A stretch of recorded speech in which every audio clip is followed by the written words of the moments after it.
This day have set upon a mighty endeavor. Souls will be shaken with the violences of war. In this hour of great sacrifice, we shall prevail.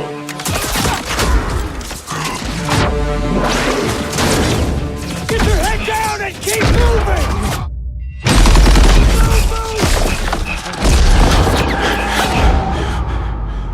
We are all that separates the world from darkness. The enemy is ruthless. We cannot, we must not fail.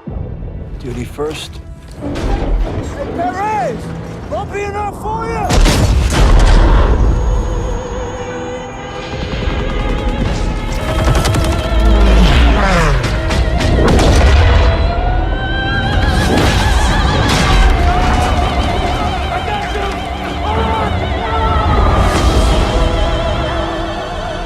Casualties. We executed the mission. Get me the fuck out of here!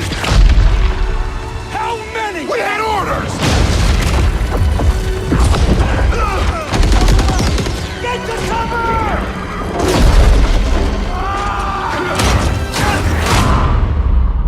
Lieutenant, tell them what we're all about. No mission too difficult. No sacrifice too great.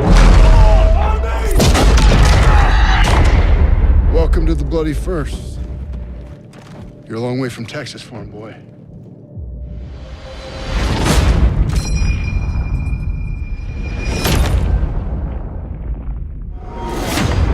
Pre-order now and get access to the private beta.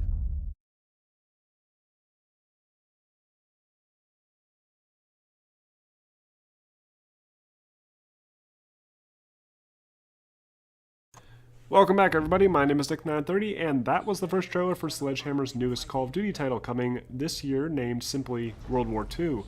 It looks like the Call of Duty developers have been listening, and they're finally doing away with the futuristic jetpacks and wall running of recent Call of Duties, and are instead going back to what started it all. So I wanted to go back to this trailer and do a full analysis, and point out any small details you might have missed. So we start off here with a familiar sight. This looks to be the D-Day landing of the Allied forces at Normandy on June 6, 1944, and this is confirmed to be the Omaha beach landings, something we haven't seen represented in video games since 2005 in Treyarch's own Call of Duty 2 Big Red One, which was exclusive to consoles. So that's definitely exciting. I've been waiting for either Battlefield or Call of Duty to try and replicate a D-Day invasion for years now, and it looks like Call of Duty has beaten Battlefield series to the punch. It's important to note that all of this footage is absolutely from the single-player campaign. We have no details on the multiplayer aspect of this game, and according to the details that IGN managed to get out of an interview, the multiplayer will feature a new large-scale game mode that will allow you to experience massive battles online. No further details were shared, but I hope that means we'll be able to play D-Day online this November. This next frame here shows a closer look at the soldiers. You can see an incredible attention to detail here with the water droplets on the helmets and even the plastic wrapping around the rifle in the soldier's hand. It's all looking very good so far. Here we have a close-up of a soldier's face, and this is a huge leap forward for graphical quality when compared to the last few Call of Duty games. Now, Sledgehammer has proven back in 2014 that they can deliver some impressive visuals when they gave us Advanced Warfare. The graphics in that game are still pretty impressive. They're not quite the level of Battlefield 1, but I'd argue this right here looks pretty darn close. Another scene of the landing craft used by the Allied forces. It soon explodes, and we have a clip right after of a landing craft smashing into the player's own boat, knocking everyone over right as they're about to get out. We then see the soldiers in your boat struggle to get out and get cut down by MG-42 fire. The player then climbs over the side of the boat and lands in the sand. Lieutenant Turner then grabs you and tells you to keep moving, something we see in basically every large-scale amphibious landing mission in a video game. Now, IGN has confirmed that the character here is Lieutenant Turner. We have Lieutenant Turner and another character. I'll get his name soon, and I'll show you in a sec. But we're going to have two basically father figures throughout the storyline that are basically going to be at odds with each other the entire time. So it looks interesting. It looks like the story is going to be more focused this time around. Let's see. This next shot looks like something straight out of Saving Private Ryan. It wouldn't surprise me if this game borrows heavily from that film, as most Call of Duty games seem to take a lot of elements from movies and TV shows. In fact, the original Call of Duty had identical dialogue taken straight from Band of Brothers. Here we have another epic shot of a soldier running across the beach, dodging shelling and gunfire. And here we seem to have our first look at what the game might actually look like during gameplay. All the rest of the shots we looked at so far are definitely in-game, but they're mostly scripted animations with the player only really able to look around slightly. This looks to be the start of the actual gameplay, where you can control your character and potentially die if you make the wrong step. I'm looking forward to seeing how this is handled. The shot itself is pretty narrow, so it's difficult to see the real scale of this battle. I was expecting to see a lot more soldiers and a lot more gunfire coming down, but we're limited to just a few soldiers on this frame right here, so I'm not really sure how big they're making it. And it looks like now we're past the D-Day scenes, and we have a look at some German Luftwaffe bomber planes flying overhead. A little bit lower you can see a small German fighter plane as well. This looks to be a German Tiger tank on fire. Presumably you're the one that takes it out. And I guess you get injured at one point, and in the process, the tank driver jumps out and tries to kill you. Here's another shot of the game's protagonist looking up at the enemy aircraft. And here we have a little nod at the game's title where this character says "Duty First" and winks at the camera. I mean, that's very tongue-in-cheek. This might be Sergeant Pearson, who will be leading your squad, and apparently cares more about the job than the people he gets killed. You'll notice if you look closely at his helmet that there's a big red number 1 right in the center, meaning we're definitely going to be part of the Big Red One, or the 1st Infantry Unit. According to Sledgehammer, the player will not be jumping from campaign to campaign this time, and the story will instead focus completely on this one storyline of a young 19-year-old Texas recruit and his company of soldiers as they storm the beaches of Normandy on their way to the Rhine River. That means we're likely going to see some action in the Battle of the Bulge too, which was featured in the first section of the United Offensive expansion for the original Call of Duty game. This next scene shows the 1st Infantry riding on some Sherman American tanks through some wooded area. Soon after, a Nazi Tiger tank ambushes them and destroys the lead Sherman tank. I'm thinking this Tiger tank is the one we saw destroyed earlier, so we're likely going to be hassled by it for a while, which sounds like it could be pretty intense. Next up, we have a German fighter plane attacking ground forces with machine guns, and it looks like in one mission you'll be manning an anti-aircraft gun and taking those planes down. Here we have a shot of a friendly 1st Infantry soldier looking pretty exhausted by what just happened. Could be the end result of this next scene, which really stands out in this trailer. I'll show you that. It starts with a character being blown up at the top of what looks like some sort of tower. The next shot, we see a scene of a player climbing a ladder and a large bell smashing into him. This looks like something out of an Uncharted game rather than a shooter game, so I'm not quite sure what's happening here. I'm thinking the exhausted soldier we just saw is probably the one that fell here, or is the one that failed to save him? I really have no idea. Alright, so here we have confirmation that this game will have flamethrowers, which is pretty cool.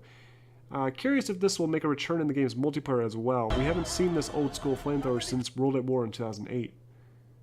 And here we have another shot of Sergeant Pearson. You can tell because of the netting on his helmet.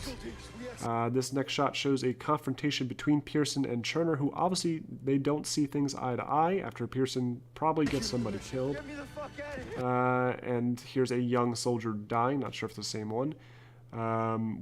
He might actually be the one that winked at the camera earlier. It's hard to tell. They all kind of look the same. This next shot shows another soldier getting blown up, and then we have Lieutenant Turner praying for someone who just died, I presume. How many? Then we have another shot of that confrontation between Turner and Pearson, and it looks like Turner just nails Pearson right in the face. And here we have another glimpse at Hurtgen Forest. This Hurtgen Forest mission was shown off by Sledgehammer to IGN, so they got a little hands-on to play the game. And you can see some trees in the background here just being shred apart, and it looks pretty awesome. I'm actually pretty curious if this game will feature dynamic destruction, but it's not likely considering they haven't really mentioned them switching game engines yet. Here we have the iconic MG-42 with a Nazi soldier manning it. It looks like either a tank turret or maybe a half-track. It's not entirely clear, but we can see some larger buildings in this scene, so we're going to be going through some kind of French town here. And here's another shot of that town as soldiers get pinned down in the street. This reminds me a lot of the ending scene in Saving Private Ryan, so I would not be surprised if we see some of that action. Here's an interesting shot that actually reminds me of that destroyed windmill in the initial Battlefield 1 trailer. but I'm not entirely sure what the structure is. It could potentially be a grain silo? We saw someone get blown up at what looks like the top of the structure, so I wouldn't be surprised if this is related in some way. Another Saving Private Ryan scene here as you fight a German soldier in hand-to-hand combat and end up killing him brutally. It looks like you kill him with his own helmet in this scene, which is pretty intense. I'm hoping they don't make this into a QuickTime event, because that always seems to ruin the moment. Here we have a good shot of Turner, who's just trying to keep his men alive. This character sounds a lot like Tom Hanks' character in Saving Private Ryan. And finally, we have a look at what the actual first-person gameplay might look like. Here's a shot of a player reloading an M1 Garand in the Hurtgen Forest. Looks incredible so far, and I'm loving the graphical quality on display. Not sure what Sledgehammer is doing, but they need to lend some tips to Treyarch and Infinity Ward. Here's a shot of a Sherman tank, several Sherman tanks actually, in a line fighting what I assume are German tanks off screen. And here's a Browning machine gun turret just wrecking some Nazis. Looking forward to using that again. And here's a much better look at that German tank being used here. Now, I looked this up, I wanted to make sure, and it looks a lot like the Nazis' Tiger II tank. This tank was much larger than the original Tiger I, and it's the biggest and most powerful tank used by the Germans in World War II.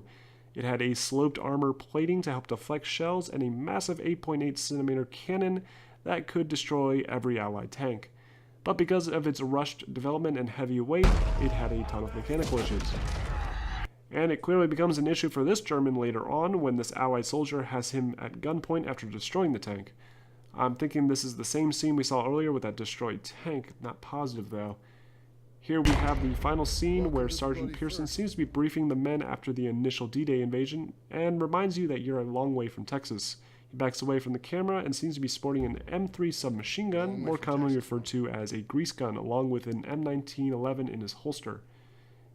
In the background you can see some Germans being held captive, an Allied soldier taking a picture of these captives, and what looks like observation blimps in the background, I'm not really sure. And that's it for this trailer breakdown. Not much else to see here. Everything is pretty straightforward, and I'm glad they didn't spoil too much, honestly. From what I've read, Sledgehammer wants to do away with a lot of the typical Call of Duty tropes like health regen. You apparently now need to limp over to a medical outpost if you're injured to fix yourself. Not really sure what that means and how that'll translate to the game's multiplayer, but I'm definitely on board for this year's Call of Duty at this rate. So that's it for this trailer breakdown. Thank you guys for watching. Let me know in the comments if there's anything I missed or made a mistake on, and be sure to like and subscribe if you want to see more first look trailer analysis videos like this, and I will see you all next time.